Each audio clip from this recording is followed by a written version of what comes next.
7 หน่วยนี่คือต้นมะพร้าวที่พ่อกับแม่ของข่อยเล่าพากันปลูกไว้แต่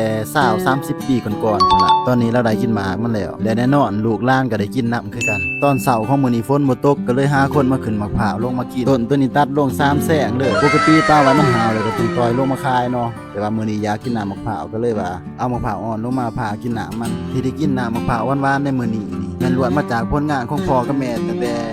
20-30 ปีก่อนๆพุ่นล่ะเราหามาปลูกไว้ตอนนี้มันเกิดดอกออกผลให้ได้เก็บตลอดเลยถึงว่ามันสิบ่หลายแต่ก็พอได้เก็บกินเก็บขายอยู่มะพร้าวก็เป็นมะพร้าวพื้นบ้านธรรมดานี่แหละแต่สิ่งที่มันบ่ธรรมดาก็คือเวลามาบ้านบ่ค่อยได้ซื้อมะพร้าวจากคนอื่นเพราะว่าเฮามีเป็นของตัวเองยามอยากก็ได้กินมะพร้าวอยู่เฮือนก็มีบ่หลายดอกมีแต่3ต้นแต่ว่าแต่ละต้นก็เป็นหมากหลายสมควรอยู่เพราะว่ามันเป็นต้นเก่าหลายปีเบิ่งแต่หมากมันตีพุ่นหน่วยบักใหญ่ถ้าเทียบสิหัวข่อยก็คือมะพร้าวใหญ่กว่าอีก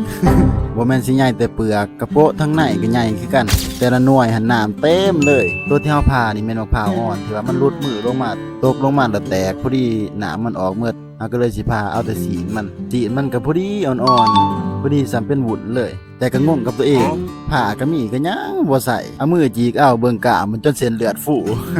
หลังจากที่จีกแล้วปอกแล้วก็ยำบวยบ่เว้าหลายขวบจักว่าแซ่บหรือบ่แซ่บจนบ่ได้กินข้าวเช้าอิ่มมะพร้าวแห้งมื้อนี้ตัดลง3แสงประมาณ20ปลายหน่วยนี่แหละตัวเนื้อกำลังเป็นวุ้นก็มีแล้วก็ตัวเนื้อกำลังพอดีเฮ็ดขนมก็มีตอนนี้แม่เรากำลังขูดเนื้อมะพร้าวลงใส่น้ำมะพร้าวที่เฮาผ่าไว้เนาะเก็บสดๆลงมาจากต้นเลยแล้วก็นั่งกินนํกันหลังจากนั้นก็แบ่งให้ผู้เพิ่นขึ้นแน่เนาะเพื่อให้เพิ่นเอามื่อกินอยู่เฮือนแสงตัวนี้7หน่วยย่อเกือบสิบ่ขึ้นเลยทุกคน7 หน่วย